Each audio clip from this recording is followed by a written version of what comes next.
ladybug.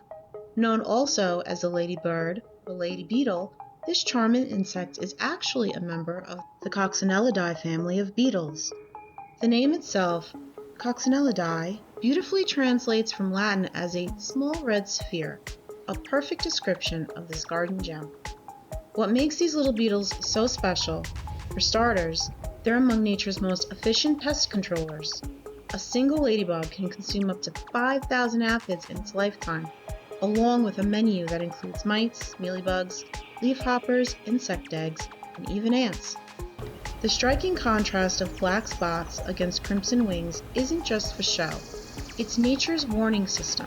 Ladybugs exude a distasteful fluid from joints in their legs, making them unappealing to birds and other vertebrates. Their vibrant colors serve as a reminder to would-be predators, "I taste bad," and truly threatened, these clever insects will play dead, a convincing act that often saves their lives.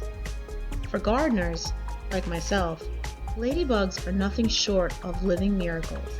Aphids can be devastating to young plants, but introduce ladybugs to the equation and your aphid problem can disappear within days. The secret? Planting pollen-rich, nectar-producing flowers with flat, shallow, or umbrella-shaped blooms. Dill, fennel, yarrow, marigold, cosmos, cilantro, calendula, and sweet allium are all ladybug magnets that provide essential nutrients to adult beetles, keeping them happy in your garden. In nature's perfect balance, there's a simple truth.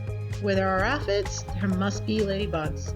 These tiny red warriors patrol our gardens, working tirelessly to maintain the delicate harmony of the plant world. So next time you spot one of these crimson beetles crawling up a leaf, take a moment to appreciate the remarkable creature before you, a small sphere of red with an enormous impact on the world we share. Thanks for watching. If you like this video, please like, share, subscribe, and comment below.